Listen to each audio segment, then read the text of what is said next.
사랑하는 우리 아버지 하나님, 오늘도 우리에게 교회를 주시고 예배를 주신 주님을 찬양합니다.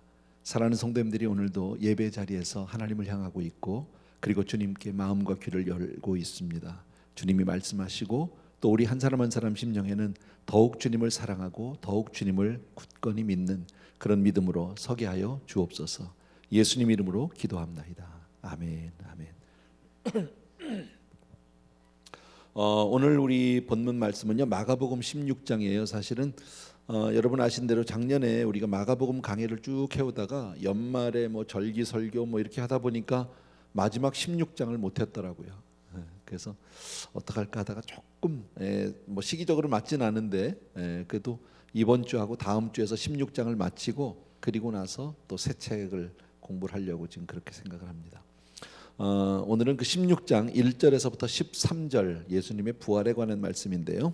제가 읽을 테니까 여러분들은 눈으로 또 귀로 함께 읽어주시면 되겠습니다.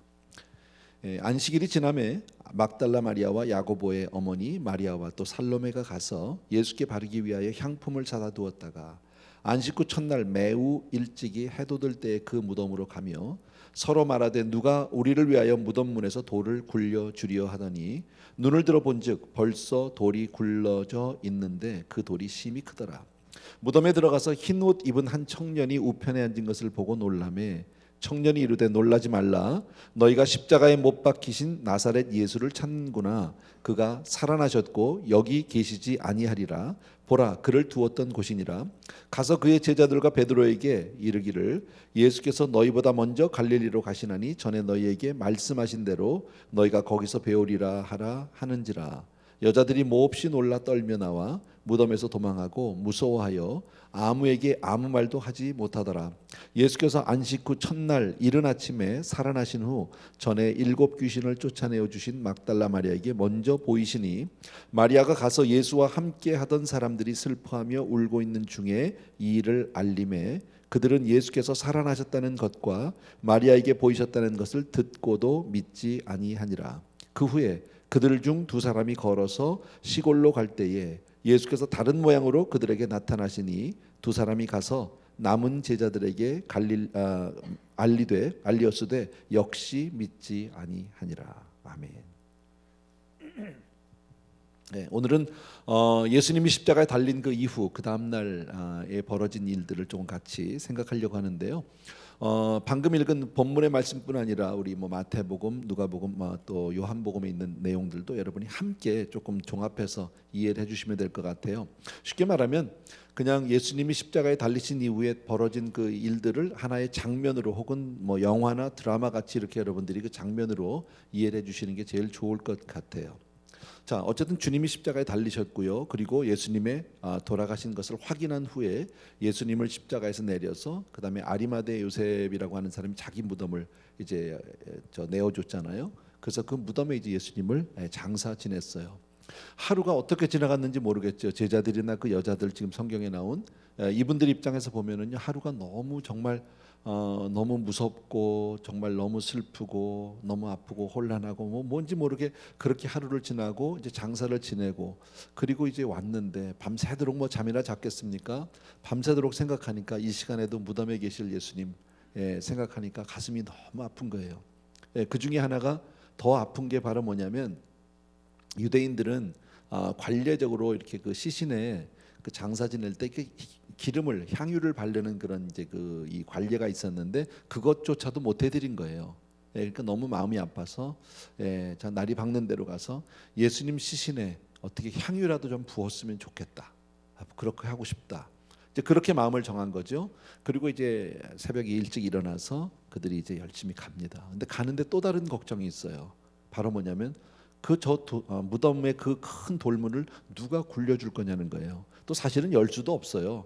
왜냐면 예수님의 그 돌문은 큰 돌문 좀 보여주십시오. 유대인의 그 무덤을 참고로 뭐 많이 아시겠지만 참고로 사진을 하나 보시면 우리는 보통 매장을 하잖아요. 이렇게 땅을 파서 이렇게 매장을 하는데 유대인들은 저렇게 굴에다가 굴을 파서 그 안에다 이제 시신을 넣고 그리고 큰 돌로 가리는 거예요.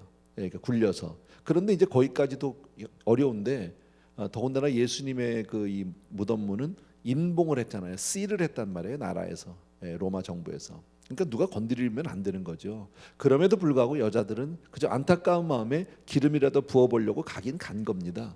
그렇게 해서 갔는데 두려우면서 저 도대체 저걸 누가 열어줄 수 있지? 누가 저걸 굴려줄 수 있지? 또 열 수는 있을까? 뭐 여러 가지 만감이 교차하는 가운데 그래도 예수님을 사랑하고 안타까운 마음으로 기름을 들고 갔어요. 갔는데 보니까 깜짝 놀랄 일이 벌어진 거죠. 저렇게 무덤 문이 열려 있는 거예요. 너무 놀랐겠죠. 이게 도대체 무슨 일이야? 그래서 급해서 그냥 두려운 마음에 무덤을 들여다봤더니 그 안에 하얀 옷을 입은 한 천사가, 청년이라고 되어 있는데 어떤 젊은 천사가 오른쪽에 이렇게 앉아 있는 거예요. 너무 깜짝 놀라지 않았겠습니까? 주님의 시신은 오간 데가 없고, 근데 그 안에서도 얘기를 합니다. 천사가, 너희가 지금 십자가에 달리신 나사렛 예수를 찾는구나. 그가 여기 계시지 않고 살아나셨다고. 뭐 말은 듣기는 듣는데요. 혼비백산할 일 아닙니까? 생각해 보세요. 새벽에 그것도 어둠침침한데, 그런 일을 들 때 막 여자들이 막 달려가서 제자들에게 그 소식을 알리기 위해서 갔는데 다 간 게 아니에요. 그 여자들이 간 가운데서 한 사람 막달라 마리아는 그 무덤 주변에서 앉아서 슬퍼하며 그 자리에 있었어요. 그 내용이 이제 요한복음에 보면 또 나옵니다.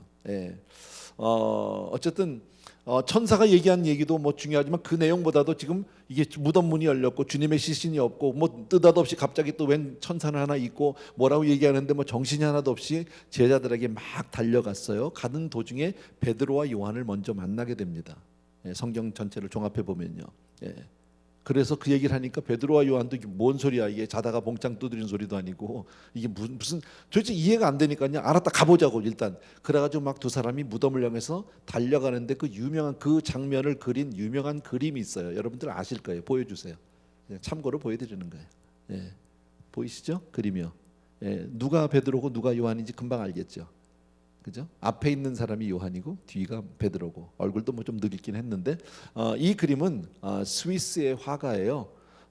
외젠 베르낭이라고 하는 스위스의 화가가 1900년도 초에 그린 그림인데 그냥 참고로 말씀을 드릴게요. 여러분이 혹시 유럽 여행을 파리를 가시면 파리의 그 루블 박물관 말고요, 그 센강이 있고 그 건너편에 올세이라는 박물관이 또 하나 있어요. 미술관이요. 그 올세이 그 미술관 안에 원작이 있습니다. 저게 그냥 참고로.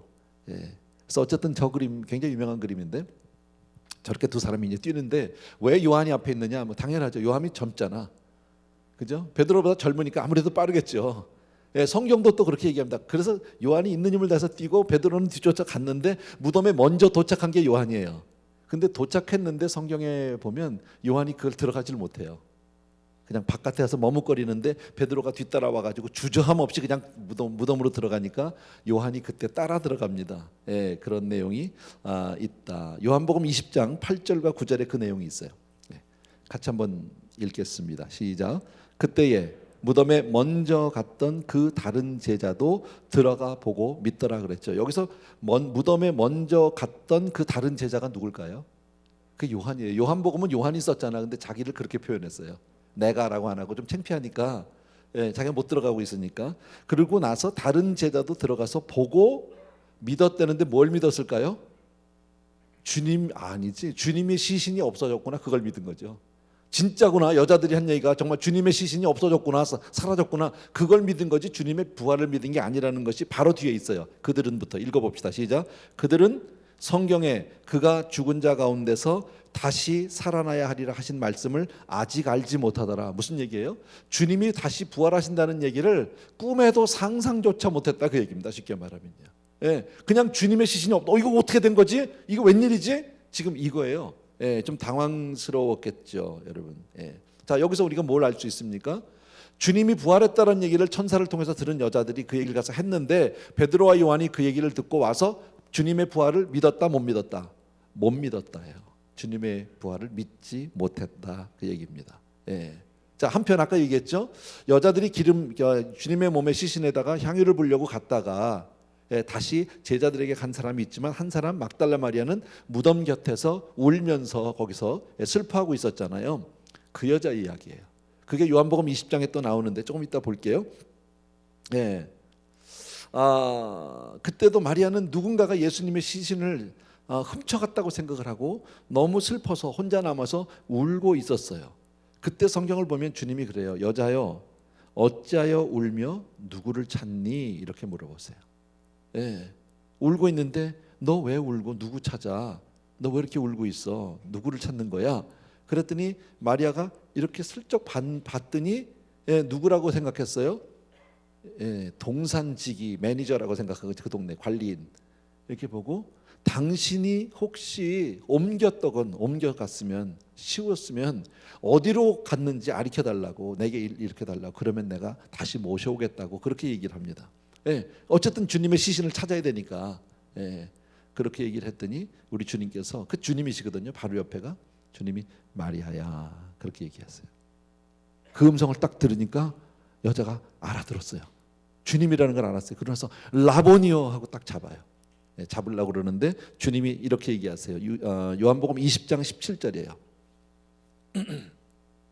같이 읽읍시다. 시작. 예수께서 이르시되 나를 붙들지 말라. 내가 아직 아버지께로 올라가지 아니하였노라. 너는 내 형제들에게 가서 이르되 내가 내 아버지 곧 너희 아버지 내 하나님 곧 너희 하나님께로 올라간다 하라 하시니. 마리아가 너무 반갑고 너무 정말 감격 아니겠습니까? 그래서 라보니라는 말은 선생님, 우리식으로 말하면 주님 이렇게도 좋겠죠. 주님 그러고 확 붙잡으려고 했더니 주님이 나를 붙잡지 말라. 내 몸에 손대지 마라. 내가 아직 아버지께로 올라가지 못했다. 이렇게 말씀하셨어요. 왜 붙잡지 못하게 했는지는 정확히 이유는 알 수 없는데 그냥 저는 막연하게 이렇게 생각을 했어요. 오래전에 어쩌면 부활하신 이후에 주님의 그 신령한 몸에 우리 인생의 죄된 우리 인생이 손을 대면 어쩌면 그 신령함에 그 거룩함에서 좀 때가 묻는 게 아닐까? 그래서 아버지께 가는 길이 조금 지장을 받는 게 아닌가? 이런 생각. 정확한지는 모르겠어요. 어쨌든 주님이 내 몸에 손대지 말라고 붙잡지 말라고 그랬으니까. 그런데 하나의 또 다른 장면이 하나 나오는 게 뭐냐면 나중에 여러분 그 주님이 부활한 이후에 제자들이 모여 있는 방에 나타난 적이 있죠. 다락방에. 그 제자들은 정말 다 두려워하고 지금 막 어쩔 줄 몰라 하고 있는데 그때 주님이 나타나셨단 말이에요. 부활하신 주님이. 그러고 나서 그들에게 생선도 주고 또 빵도 주고 이렇게 하면서 나눠주면서 주님이 그들과 함께 한동안 같이 계셨어요. 조금요 시간을요. 근데 그때 한 사람이 없었어 그 자리에. 아세요? 도마가 없었어요 그 자리에. 그리고 이제 주님은 가셨어요. 도마가 나중에 오니까 이 10사람의 분위기가 심상치 않죠? 생각해 보십시오. 부활의 주님과 함께했고 주님이 다시 살아나셨다는 걸 확인한 다음에 이 제자들이 얼마나 좋았겠습니까? 그 흥분의 도가니 막 감격 감동 어쩔 줄 모르는데 도마가 딱 들어오니까 무슨 얘기했겠어요? 야 주님이 살았어 사셨어 오셨어 우리 가운데 막 오셨어 막 이러면서 막 서로 막 입에 거품을 물고 자랑을 하고 있을 그때에 도마 입장은 어떨까요? 현장에 없었잖아요. 그 사람이 참 이상하죠. 자기가 경험 못하면 왠지 모르게 딴지를 걸고 싶은 그런 마음이 있죠. 그래서 도마가 그러죠. 도마는 거기에 동조를 안 합니다. 동의를 쉽게 안 하고 어떻게 얘기합니까? 진짜 주님 봤어? 진짜 주님이 사신 거 맞아? 그러니까 제자들이 맞아 오셨어 막 그랬더니 도마가 하는 얘기가 손에 못자국 봤어? 그랬더니 제자들이 멍해졌어요. 아니 안 봤. 그래도 맞아 주님. 옆구리에 창자국 봤어? 아니 안 봤. 이게 지금 이제 의심이 됐잖아요. 그런 사건이 있었어요. 근데 그 바로 얼마 지나서 주님이 도마에게 나타나요. 성경에 보면요. 그때 하신 유명한 말씀 있죠. 네가 보지 못해서 믿지 못하느냐고. 그렇다면 내 손에 못자국을 보고 옆에 창자국 허리에 옆구리에 창자국을 보고 믿으라 그러면서 그 창자국을 보여주려면 좀 민망하긴 할 거야, 그죠? 왜냐하면 예수님이 입은 옷은 로브잖아요. 통짜. 그 옆구리에 창자국 보이려면 한참 걷어 올려야 되는데 이렇게, 그죠? 그러셨을 것 같아요. 그리고 네가 본고로 믿느냐 보지 못하고 믿는 자가 더 복되다 한 얘기가 그때 하신 말씀이잖아요. 우리 다 알잖아요, 그죠? 저는 여기서 예전에 이런 생각을 했어요. 자, 마리아가 잡으려고 할 땐 못 잡게 하고 붙잡지 말라 그러고 도마에게는 보라고 만져보라고 다 막 옷까지 들춰주시고 손도 펴주시고 이거 남녀 차별일까요? 그건 아니겠죠, 그죠?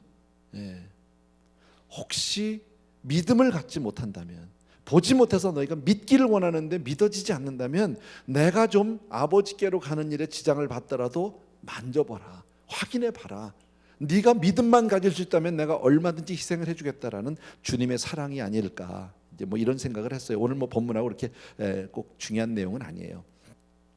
자, 요한복음 20장 18절 말씀을 잠깐 보겠습니다. 같이 읽습니다. 시작.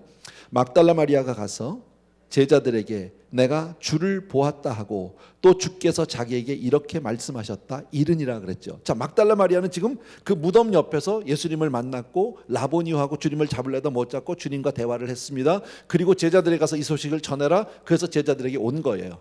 예. 그랬더니 와서 그 말을 전했다는 거예요. 제자들이 믿었을까요? 안 믿었을까요? 우리 아까 읽었거든요. 마가복음 16장 11절 이하를 보시면 돼요. 한 번 더 보겠습니다. 같이 읽습니다. 시작. 그들은 예수께서 살아나셨다는 것과 마리아에게 보이셨다는 것을 듣고도 믿지 아니하니라. 누가요? 이 그들은요, 제자들이에요. 예, 마리아를 통해서 마리아는 직접, 마리아도 안 믿었죠 처음에, 그죠? 그런데 마리아가 예수님과 대화를 통해서 가서 얘기하니까 제자들이 듣고 안 믿었어. 예, 12절 이하요. 같이요. 시작. 그 후에 그들 중 나 혼자만 읽나? 예, 그 후에 안 나왔구나. 미안합니다. 시작. 그 후에 그들 중 두 사람이 걸어서 시골로 갈 때에 예수께서 다른 모양으로 그들에게 나타나시니 두 사람이 가서 남은 제자들에게 알리었으되 역시 믿지 아니하니라. 예, 굳세게 안 믿어요. 자, 지금까지 제가 한 얘기는 뭐냐면, 여러분, 예수님은 분명 부활하셨는데 그 부활의 아침에 무덤가를 찾아갔던 여인들도 아무도 믿지 않았어요. 막달라 마리아도 예수님을 부활을 믿지 않았어요. 예, 그 말을 전해들은 제자들 역시 믿지 않았어요. 또 다른 제자를 통해서 들은 사람도 믿지 않았고, 베드로와 요한을 찾아갔던 그 처음에 무덤에 찾아갔던 그들도 역시 예수님의 부활을 다 믿지 않았어요. 그러니까 예수님의 부활을 믿은 사람은 아무도 없었어요. 예, 참 감사한 게 뭐냐면 저와 여러분이요, 저와 여러분은 예수의 부활을 믿으시면 아멘. 아멘. 그거 다야? 안 믿는 분이 있어요 혹시? 예, 다 믿죠? 아멘이죠? 얼마나 감사한 일인지 몰라요, 여러분. 제자들도 믿지 못했고 여인들도 믿지 못했고 베드로와 요한마저도 믿지 못했던 그 부활이 우리는 믿어진다라는 거예요. 이게 하나님의 은혜죠, 여러분. 이게 얼마나 감사한 일인지 몰라요. 마가복음 16장 14절을 한 절 더 볼게요. 예, 같이요. 시작. 그 후에 11제자가 음식 먹을 때에 예수께서 그들에게 나타나사 그들의 믿음 없는 것과 마음이 완악한 것을 꾸짖으시니 이는 자기가 살아난 것을 본 자들의 말을 믿지 아니함일러라. 여기서 중요한 내용은 뭐냐면 나중에 다시 또 11제자가 음식 먹을 때 주님이 오셨어요. 그리고 그들을 이제 책망을 하셨는데 뭘 책망하셨다는 거예요? 믿음이 없는 것과 마음이 완악한 것. 예. 그러니까 지금 제자들이 여인들이 가서 전해주고 자기들이 빈몸을 보고 뭐 천사를 통해 듣고 다 해도 다 믿지 못하고 이렇게 있었잖아요. 그것은 증거가 없어서 믿지 못한 게 아니라 마음이 완악해서 믿음이 없어서라고 주님이 말씀하고 있다라. 지금도 마찬가지예요. 지금도 우리도 마찬가지예요. 여러분, 마음이 단단한 사람들, 완악한 사람들에게는 아무리 가서 얘기를 해도 받아들여지지 않아요. 예. 그래서 우리가 정말 주님의 말씀 앞에는 항상 우리가 마음을 열고 만문을 열고 아멘 아멘, 이게 참 중요한 거예요. 예, 무슨 말을 해도 주의 말씀이면 아멘해야 할 줄로 믿습니다. 예, 만약에 우리 가운데 혹시라도 마음 가운데 의심이 있는 사람이 있다면 조금이라도요, 그 의심을 버리셔야 돼요. 그게 제일 중요한 거예요. 예수님이 부활한 증거는, 예수님이 부활하셨다는 증거는, 객관적인 증거는 차고도 넘친다는 거지, 여러분. 예, 그런 분이 한 분 있어요. 굉장히 똑똑한 분인데 여러분 혹시 좀 제가 한 분을 소개하려고 하는데, 리 스트로베리라고 하는 분이 계신데 사진, 예, 아주 마음이 좋은 아저씨 같이 생겼잖아. 굉장한 재원입니다, 이분이요. 예, 아이비리그 출신이고요, 변호사고요, 시카고 트리뷴의 편집국장이었었어요. 예, 시카고 트리뷴의 편집국장이면 대단한 거예요, 이분요. 거기다 변호사고요. 예, 정말 한참 잘 나가는 그런 사람인데 이분이 뭐 일본 물론 예수 안 믿죠, 교회도 안 다녔죠. 그런데 어느 날부턴가 자기 아내가 아이들을 데리고 교회를 가기 시작을 한 거예요. 예, 그러니까 처음에는 그냥 교회 애들 뭐 나가면 좋으니까 해서 그냥 보냈는데 점점 와이프가 열심히 믿으니까 이 사람이 부담이 되기 시작을 했는데, 뭐 점잖고 교양 있는 분이니까 아내한테 뭐 이렇게 가지 말라고 또 뭐 말은 못하지만 자기 나름대로 그게 불편해서 이거 안 되겠다 싶어서 예수가 거짓이라는 사실을 자기가 증명하겠다고. 사실 이 신문사에 이렇게 일하시는 분들 있잖아요. 편집국 이런 분들 보면 굉장히 논리적입니다. 왜냐하면 모든 것을 다 팩트 체크를 하시니까. 예. 그래서 이분이 2년 동안을 예수 기독교에 대해서 팩트 체크를 하셨어요. 예, 그 책이 바로 저 책이에요. The Case for Christ라는 책이에요. 저분이 책을 굉장히 많이 썼습니다. 그리고 뉴욕 타임스의 베스트셀러 작가입니다. 저분이요. 예. 근데 지금은 목사님 되셨어요. 지금은 목사님 되셔서 지금은 저 여기 그 세들백 철치의 그 협동 목사로 있고요. 또 그 제가 오래전에 시카고 가서 그 저 윌로우 크릭 갔을 때 만난 적이 있었어요. 예, 개인적으로 만난 건 아니지만 이렇게 몇 사람 사이에서 만났는데 아주 따뜻하고 말씀 너무 재밌게 잘하세요. 예. 근데 이제 그때 꽤 오래됐어요. 한 15년 이상 된 것 같은데 그때 뵀어요. 그때 이미 목사였었는데, 네, 어쨌든 저런 책을 썼어요. 근데 저 책에서 이분이 하시는 말씀이 바로 뭐냐면요, 자기는 예수가 거짓임을 밝히기 위해서 무려 2년 동안이나 연구했다라는 거예요. 많은 자료들을 가지고. 그리고 나서 도저히 예수를 부인할 수 없어서, 예수님의 부활을 부인할 수 없어서 믿게 됐다고 그래요. 예. 근데 그 많은 증거 가운데 궁금하시면 저 책을 사보시면 됩니다. 예, 저 책 아마 우리 교회 도서실에도 있을지 모르는데 한국말로 번역된 것도 있어요. 한국말로 번역된 건 예수는 역사다라는 책이 유명한 책이에요. 예. 예. 근데 이제 Case for Christ도 있고요, The Case for Faith도 있고, 뭐 Case for라는 걸로 해서 책을 아주 시리즈로 많이 쓰셨어요. 근데 저분이 자기가 결정적으로 믿을 수밖에 없는 가장 큰, 자기가 완전히 이 삶이 변할 수밖에 없은 가장 큰 이유가 바로 뭐냐면 제자들의 변화된 삶이라는 거예요. 저분 얘기가 예수님의 제자들의, 예, 한 사람도 아닌 11명의 사람이 삶이 완전히 극과 극으로 바뀌었다는 거지. 예. 자기가 조사를 해보니까 예수님의 11 제자들이 예수님이 십자가에 달렸을 때 다 도망갔다라는 거죠. 우리가 알잖아요. 성경에 있잖아요. 한 사람도 성경 그 밑에 있지 않았잖아요. 나중에 요한이 왔지만. 예. 어쨌든 저 살겠다고 다 도망갔고, 그리고는 다시 옛날 하던 자기 좌부로 다 돌아갔어요. 요한복음 20장을 보게 되면 제자들이 뭐 하고 있습니까? 디베레에서 고기 잡고 있잖아. 다시요. 예. 그랬던 사람들이 사도행전을 보게 되면 어떻게 변합니까? 이분들이 가는 데마다 예수의 부활을 증거하고 예수의 증인으로 목숨 걸고 전하고 있더라는 거죠. 한 명도 아니고. 그리고 11명이 다 순교했다라는 거예요. 이게 어떻게 가능한 일이냐? 이게 허구라면 있을 수 없는 일이다. 이거는, 예, 어쩌다가 한두 사람이 제자 중에 한두 사람 그랬다면 좀 뭐 열심히 있든지 뭐 열정적인 사람이 그랬다고 얘기할 수도 있겠지만 11명이 몽땅 다 그랬다? 이거는 정말 예수의 부활이 사실이기 않으면 있을 수 없는 일이다. 그래서 이 사람이 변화되고 목사가 되신 분입니다. 예. 또 그 외에도 객관적인 증거는 너무너무 많다라는 거죠. 예를 든다면 아까 막달라 마리에게 주님이 나타나셨잖아요. 부활 이후에 무덤가에서, 그죠? 또 다른 마리아에게도 나타나셨죠. 베드로에게도 나타나셨죠. 또 엠마오로 가는 두 제자, 우리가 잘 아는 유명한 얘기죠. 또 10제자, 아까 얘기했던 대로 10제자가 다락방에 있을 때 나타나셨고, 도마에게 또 나타나셨었고, 또 11제자에게 나타나셨고, 또 갈릴리 산에서 11제자에게 또 나타났던 장면이 있죠. 예루살렘 부근에서도 있죠. 또 야고보에게 나타나셔서 성찬에 대해서 얘기해 주신 적이 있어요. 네. 또 고린도서를 보게 되면 감람산에서 500여 성도들에게 보이셔서 그 자리에서 승천까지 하는 걸 보여주셨어요. 예. 또 있어요. 스데반이 순교할 때, 예, 아버지 하늘 보좌에서 일어나서 스데반을 맞아주시는 그 주님의 모습. 또 사울이 예수 믿는 사람 핍박하러 갈 때, 예, 사울아 사울아 어찌하여 내가 나를 핍박하느냐, 이런 모습. 또 반모섬의 요한이 유배를 갔을 때 우리 주님께서 그에게 환상을 보여주시고 계시록을 쓰게 하셨던 것 등등 너무나 많은 증거들이 있다라는 거예요. 그러니까 믿지 못하는 것은 증거가 없어서 믿지 못하는 게 아니라, 논리적이 아니라서 믿지 못하는 게 아니라, 결국 오늘 주님이 말씀한 것처럼 너희의 믿음이 없음과 완악함이에요. 마음이 딱딱해져서 못 믿었다라는 겁니다, 여러분. 그런데 우리가 믿고자 하면, 잘 믿어지진 않는데 믿고자 하면 여러분 주님이 만나주세요. 예, 그런 대표적인 사람이 베드로예요. 베드로는 주님을 부인했잖아요, 3번이나.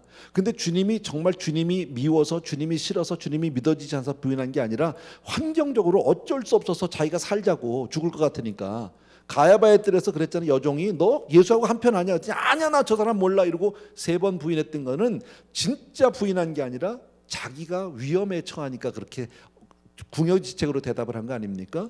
그런 베드로에게 주님이 나타나 주셔서 그를 확인시켜 주셨죠. 우리가 아는 대로 요한의 아들 시몬아, 네가 다른 사람보다 나를 더 사랑하느냐고 물어보셔서 3번을요. 그래서 주여가 아시나이다. 내가 그런 줄 주께서 아시지 않습니까? 여러분, 정말 요한의 아들 시몬이 아니라 여러분들 정말 다른 사람보다 주님을 더 사랑하시면 아멘. 네, 그러셔야죠. 더 사랑해야죠. 내가 믿고 자면 가다가 혹시 우리가 정말 온전히 믿음으로 살지 못할 수 있어요. 주님을 좀 슬프게 하고 주님 앞에 부끄러울 수 있지만, 그러나 내 중심에 그래도 주를 믿고자 하는 그 아름다운 마음이 있으면 주님이 찾아와 주세요. 그게 너무 감사한 거예요. 야고보는 사실 예수님의 동생이에요. 네, 여기서 얘기한 야고보는요. 근데 성경에 보면 예수님이 많은 사람들을 모아놓고 말씀을 가르칠 때 막 인산이해가 됐을 때 그때 예수의 어머니 마리아와 동생들이 찾아왔다 그랬거든요. 그때 주님이 누가 내 어머니고 누가 내 동생이냐 이렇게 얘기한 대목이 있죠. 근데 요한복음 7장에 보면 뭐라고 돼 있냐면 거기에서 동생들은 믿지 않았다고 돼 있어요. 성경에. 그러니까 안 믿었어요. 근데 예수를 쫓아를 다니는데 믿어지지가 않아서 안 믿은 거죠. 믿고는 싶어도 안 믿어지니까. 그런 사람들이 있잖아.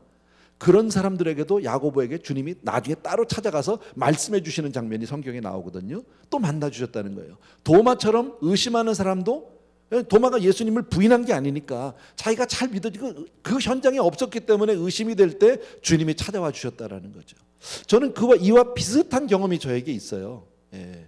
제가 젊어서 25살 때인 것 같아요. 그때가요. 쓸데없는 개똥 철학을 좀 했죠. 쉽게 말하면요. 저는 기독교라는 종교가 혹시 사람이 만든 종교일 수도 있지 않을까? 그래서 사람이 종교라는 것을 만들기 위해서 절대 가정을 만들어야 돼요. 종교는요. 절대 선, 절대 악. 그게 천국과 지옥이라는 가정을 만들어 놓고 거기서부터 기독교라는 종교를 혹시 사람들이 만들어 놨다면, 그러면 이걸 논리로 내가 이것만 깨면 교회고 뭐고 예수고 뭐고 안 믿어도 되겠네, 이런 적이 있었어요. 제가 꽤 오랫동안 고민을 했습니다. 안 믿어지니까 나도 진짜 있다면 믿겠다는 거예요. 근데 난 하나님을 본 적도 없고 하나님을 들은 적도 없고 뭐 내가 무슨 남들은 체험도 있다는데 그런 체험도 없었고요. 그러면서 제가 고민하면서 정말 꽤 오랫동안 고민을 했었어요. 그 고민 가지고요. 그러다가 제가 마지막으로 택한 게 바로 뭐였었냐면요, 한번 그래도 기도는 한번 해봐야 되지 않을까? 왜냐면 기도를 해본 적이 없으니까. 그러니까 저는 어떤 심정으로 기도를 한번 해봤냐면, 할 줄도 모르는 기도인데, 먹어보지도 않고 맛이 있다 없다고 얘기하면 내가 바보잖아. 일단 맛은 보고 짜다 싱겁다 내 입에 안 맞는다 얘기를 하는 게 맞는 것 같은데, 기도를 해본 적이 없는 거예요. 한 번도. 물론 교회들 다녔어요. 그때 제가 다녔는데 믿음은 없었지만 뭐 목사님 기도하면 저도 고개 숙이고 했고요. 남들이 시기도 하면 했지만 내 스스로 기도라고 하는 걸 내놓은 적이 없었어요. 한 번도. 그래서 그걸 한번 해봐야 되겠다, 기도를. 그래가지고 내가 기도하겠다고 기도원, 그 끔찍한 데를 갔잖아요. 기도원이 좋아서 간 건 아닙니다. 그래서 갔는데 집회할 때 내가 은혜 받은 것도 아니고 누가 나를 안수해 준 것도 아니에요. 혼자서 기도라는 것을 해보려고 할 줄도 모르는 기도를 하는데요, 그때 성령께서 나에게 기름을 부어주셨어요. 그리고 제 입에서 방언이 터졌는데 방언이 뭔지를 몰랐어요. 내 입에서 이상한 소리가 나오는데 뭔지를 모르는 거야 내가 하면서도. 그런 아주 황당한 일이 있었어요 저한테. 이게 뭘까 도대체. 근데 어렴풋이 이게 무슨 우리 어머니가 그런 기도하는 걸 들은 적이 있거든요. 그래서 이게 그런 건가? 근데 이제 또 고민이 생긴 게 뭐냐면요, 이게 내가 그만둬도 되는지 계속해야 되는지. 내 의지와 상관없이 내 입에서 나오는 거니까 이거를 내가 그만두면 혹시 하나님이 이렇게 이놈할 것 같기도 하고, 또 계속하자니 이게 언제까지 해야 되는지, 계속 이러나가면 내가 미친놈 되잖아 세상에 나가서. 뭐 그런 좀 코미디 아닌 코미디 같은 경험이 있었는데, 어쨌든 그 사건이 저에게는 제 인생을 확 변하게 한 사건 중에 하나예요. 그런 거예요. 내가 정말 여러분 가운데 혹시 정말 믿기를 원하는데 잘 믿어지지 않는 분 있잖아요. 그런 분이 있을 수 있어요. 근데 여러분이 정말 믿고자 하는 그 마음, 디자이어가 있다면 주님이 만나 주신다는 거예요. 혹시 의심이 들어서 내가 믿으면서도 뭔가 멈칫멈칫 발을 못 내딛는 분이 있을 수도 있어요. 의심이 되니까, 이게 두려우니까. 근데 주님이 도와주신다는 거예요. 우리가 믿음을 믿고자 하면 주님이 도와주시는 줄로 믿습니다. 정말 감사하죠. 그래서요. 그러니까 오늘 주님이 말씀하시는 게 우리가 믿음이 있고 없고의 문제, 그러니까 우리가 믿느냐 안 믿느냐는 사실은 우리의 마음밭의 문제예요. 마음밭에. 여러분, 예수 부활 따라합시다. 예수 부활, 내 부활 믿습니까 여러분? 너무 감사한 거예요. 고린도전서 15장 20절에서 22절, 고린도전서 15장 20절에서 22절 같이 한번 읽읍시다. 시작. 그러나 이제 그리스도께서 죽은 자 가운데서 다시 살아나사 잠자는 자들의 첫 열매가 되셨도다. 사망이 한 사람으로 말미암았으니 죽은 자의 부활도 한 사람으로 말미암는도다. 아담 안에서 모든 사람이 죽은 것 같이 그리스도 안에서 모든 사람이 삶을 얻으리라. 아멘. 예. 자, 그리스도께서 죽은 자 가운데서 다시 살아나셔서 잠자는 자의 첫 열매가 되셨대. 우리 주님의 부활을 얘기하잖아요. 주님이 십자가에 달려 돌아가시고 그리고 다시 부활하셨어요. 다시 살아나셔서 잠자는 자들, 우리는 예수 믿는 사람들은 뭐라고 그래? 죽는 게 죽음이 아니라 우린 잔다 그랬잖아요. 예, 나사로가 죽었어요. 사람들이 와서 나사로가 죽었습니다 그랬더니 주님이 뭐라고? 아니다, 잔다 그러셨어요. 자는 사람은 깨면 되는 거예요. 예, 우리에게 있어서 죽음이라는 건 그런 거 아닙니까? 우리도 죽어보지 않았어요. 죽음에 대한 두려움도 물론 있어요. 우리가 육신적으로 우리도 왜 두렵지 않습니까? 그러나 궁극적으로 우리 저변을 딱 보면 믿음 가운데 있는 사람들, 성령으로 거듭난 사람들은 뭐가 있습니까? 죽어도 다시 산다라는 확신이 있고 믿음이 있다라는 거예요. 아멘. 예, 정말 감사하죠. 그래서 여기 잠자는 자들의 첫 열매가 돼. 이건 첫 케이스, 첫 모델이 되셨다 그 얘기예요. 우리 주님이 죽었다가 다시 사는 부활의 첫 열매니까 그 다음 둘째 열매, 셋째 열매, 넷째 열매는 누가 하는 거야? 그건 우리가 하는 거야. 예. 그래서 그 밑에 사망이 한 사람으로 말미암았으니 죽은 자의 부활도 한 사람으로 말미암는다. 무슨 얘기냐면 아담이 죄를 범함으로 말미암아 우리 모든 인생이 다 죄 아래 있잖아. 그래서 우리는 죄 가운데 태어나게 된 거 아닙니까? 그죠? 그런데 우리가 아담을 본 적도 없어. 만난 적도 없고. 근데 아담이 죄 졌다고 우리 모든 사람이 다 죄인이 됐던 듯이 예수 그리스도 한 분의 부활로 말미암아 우리 주님은 가서 그 사망 권세를 주님이 신이 죄값을 담당하시고 십자가에서 사망 권세를 이기신 거 아닙니까? 그래서 주님이 부활하셨단 말이에요. 그러니까 나는 예수 그리스도로 말미암아 그 얘기예요. 아담 안에서 모든 사람이 죽은 것 같이, 아담 안에서 모든 사람이 죄인이 된 것 같이 그리스도 안에서, 저와 여러분 이제 그리스도 안에 있는 거 아닙니까? 아멘. 우리가 예수 안에 있다는 게 뭐예요? 예수 내 구주, 이게 무슨 말입니까? 나는 정말 주님만을 믿고 삽니다. 주님만이 나의 마스터십니다. 주님이 나의 모든 것 되십니다. 믿으시면 아멘. 예, 바로 그 얘기인데, 그래서 모든 사람이 삶을 얻으려 뭐예요? 그래서 예수 안에서 우리는 부활의 생명이 내 안에 들어와 있는 거 아닙니까? 여러분, 우리가 이건 어렵게 생각할 게 없어요. 여러분, 우리가 태어나기 전에 나는 정말 김씨가 되길 원합니다 막 노력해가지고 김씨 된 사람이 어디 있어? 낳고 보니까 그냥 김씨지. 아버지가 김씨라. 아버지는요, 할아버지가 김씨라. 그런 거 아니에요? 우리가 무슨 뭐 한국 사람, 미국 사람, 중국 사람 중에서 골라서 한국 사람 된 게 아니라고, 태어나고 보니까 그렇게 된 거 아니야. 그런데 이제는 주님이 우리를요, 그리스도 안에서 우리를 받아주시겠다고 그러잖아요. 여러분, 믿음으로 합한다는, 예수를 믿습니다가 뭡니까? 난 이제껏까지 사망 아래 있었는데 이제는 내가 예수를 믿음으로 생명 아래로 들어갑니다. 쉽게 말하면 주인을 갈아탄 거야. 왕을 바꾼 거야. 전에는 사망이 왕 노릇했는데 이제는 예수 그리스도의 생명이 우리의 왕이 되어주시는 줄로 믿습니다. 그래서 예수 안에서 주님이 부활하셨으니까 나도 그냥 사는 거야, 같이. 아멘. 그래서 예수 부활, 내 부활. 아멘. 이 사실이 믿어지는 사람은요, 죽음이 두렵지 않아요. 사도 바울을 보십시오. 뭐라고 얘기합니까? 나는 날마다 죽노라 그러죠. 날마다 죽노라. 어떻게 날마다 죽습니까? 안 두려워. 살면 되는데 뭐 또 일어나면 되는데. 우리가 어젯밤에 다 자고 왔잖아. 혹시 밤에 잠자리에 들기 전에 막 내일 아침에 못 깨면 어떡하나 막 고민하다가 잠드신 분이 있습니까? 오히려 그런 분보다는 그냥 잠을 빨리 청하고는 오히려 그게 더 고민이 많았지. 잠이 안 와서 다 잘라고. 그럴 때 자면요, 내일 아침에 못 일어난다면요, 그렇게 의심하는 사람은 아무도 없어요. 마찬가지예요, 여러분. 예수 생명이 내 안에 있기에 우리가 다시 부활하는 것은 당연한 일인 줄로 믿습니다.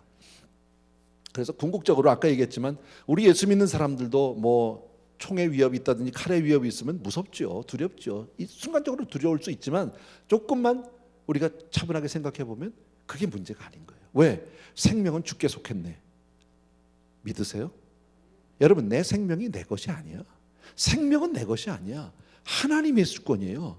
그러니까 네가 아무리 내 앞에 총을 갖다 대도 하나님이 부르지 않으면 난 안 죽어. 내가 죽으면 네가 총 쏴서 가는 게 아니라 하나님이 불러가는 거야. 아멘. 예.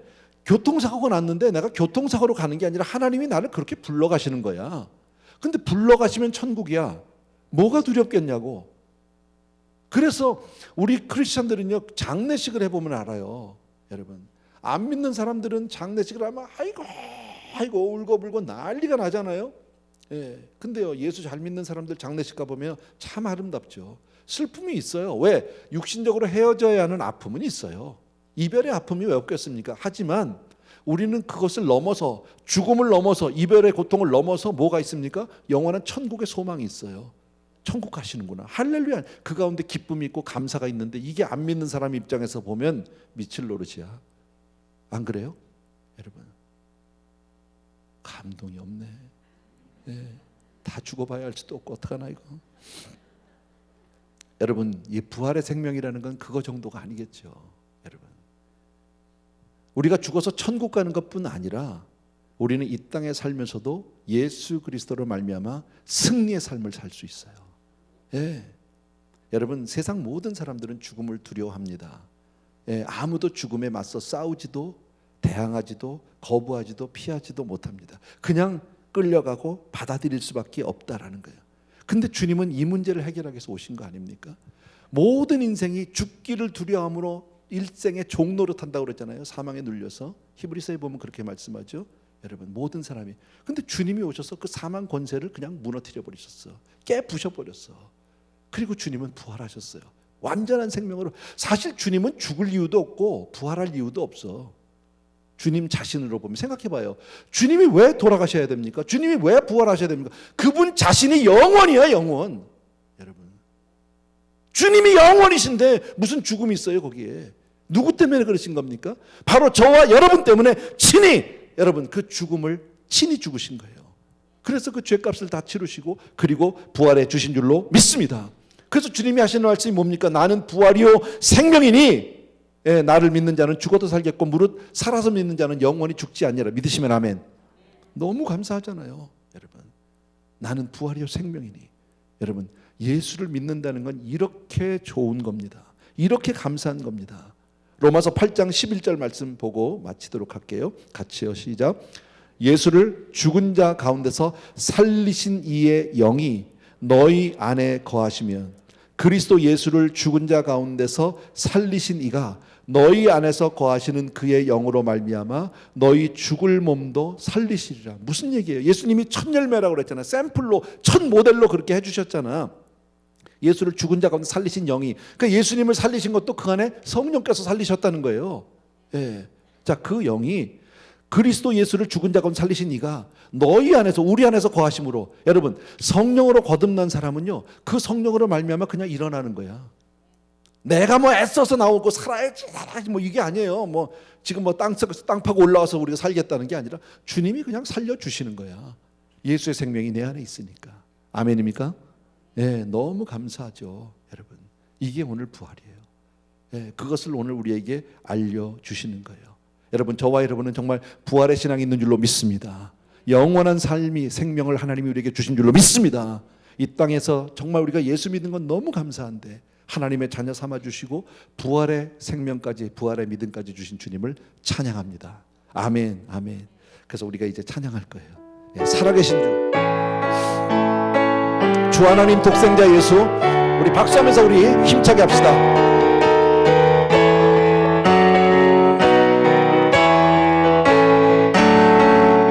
주 하나님 독생자 예수, 날 위하여 오시었네. 내 모든 죄 다 사하시고 죽음에서 부활하신 나의 구세주, 살아계신 주, 나의 참된 소망, 걱정 근심 전혀 없네. 사랑의 주, 내 갈 길 인도하니 내 늘 충만하네. 주 안에서 거듭난 생명 도우시는 주의 사랑 참기쁨과 확신 가지고 예수님의 도우심을 믿으며 살리. 살아계신 주 나의 참된 소망 걱정 근심 전혀 없네. 사랑의 주 내 갈 길 인도하니 내 모든 삶의 기쁨 늘 충만하네. 그 언젠가 주 뵐 때까지 주 뵐 때까지 주를 위해 싸우리라. 승리의 길 멀고 험해도 주님께서 나의 앞길 지켜주시니. 살아계신 주 나의 참된 소망 걱정 근심 전혀 없네.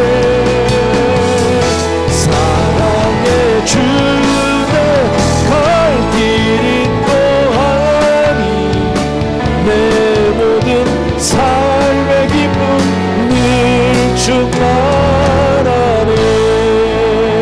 우리 주님께 한번 감사의 박수 영광의 박수 드리기 원합니다.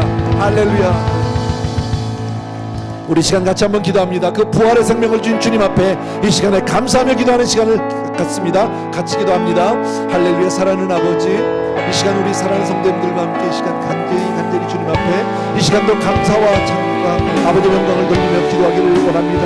우리가 무엇이간데 주여 우리 같은 인생을 주님 사랑하셨고 그렇게 우리가 하나님의 자녀를 삼아주셨고 그렇게 우리에게 아버지 영원한 생명을 주신 나의 주님을 찬양합니다. 죽어도 다시 사는 부활의 생명 주신 나의 주님을 찬양합니다. 할렐루야. 나의 사랑하는 우리 아버지 하나님, 능력의 우리 아버지 하나님, 귀한 성도님들 위해 오늘도 아버지 하나님 저 믿음의 믿음으로 성령으로 온전히 거듭나게 하여 주심을 진심으로 감사하고, 혹시 우리 가운데 혹 한두 사람이라도 혹시 믿지 않는 영혼이 있다면, 혹시 믿어지지 않는 사람이 있다면 주여 그들을 찾아가 주시고 만나 주셔서 아버지의 온전히 성령으로 거듭나는 역사가 일어나게 주여 도와주시기를 간절히 소원합니다. 아버지의 주님을 찬양합니다. 우리가 받은 그 은혜가 우리가 받은 그 은혜 아버지의 주님의 영생이 얼마나 큰 덕인지 분명히 하게 하시고 부활의 생명으로 날마다 승리하며 살아가는 우리 성도님들 다 되게 하여 주시옵소서.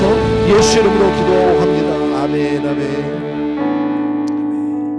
자리에서 조용히 일어나셔서 우리 살아계신 주 나의 참된 소망 걱정 근심 전혀 없네. 사랑의 주 내 갈 길 인도하니 내 모든 삶의 기쁨 늘 충만하네.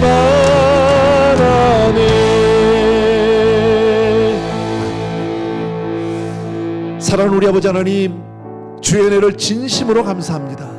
정말 우리가 무엇이간데 우리를 이렇게 사랑해 주셔서 정말 우리에게 영원 생명을 주실 뻔하여 하나님의 자녀를 삼아주시고 죽어도 다시 사는 부활의 생명을 날마다 누리며 승리하게 하신 나의 주님을 찬양합니다. 우리 사랑하는 성도님들 끝까지 믿음으로 승리할 수 있도록 지켜주시옵소서. 오늘도 귀한 예배를 통해서 우리 사랑하는 성도님들이 내 삶을 드립니다. 아름다운 예물들을 준비했고 하나님께 올려드린데 이것이 바로 우리의 삶이고 고백입니다. 귀한 성도님들을 받아 주시옵소서. 이제는 우리 주 예수 그리스도의 은혜와 하나님 아버지 그 무한하신 그 사랑하심과 성령님의 내주 인도 교통 충만 역사하심이 이 시간 다시 한번 주님의 은혜를 감사하며 부활의 신앙으로 승리하기를 원하는 모든 사랑하는 성도님들을 위해와 멀리 선교지에 계신 귀한 우리 선교사님과 형제들을 위해 이제로부터 영원토록 함께 계실지어다. 아멘.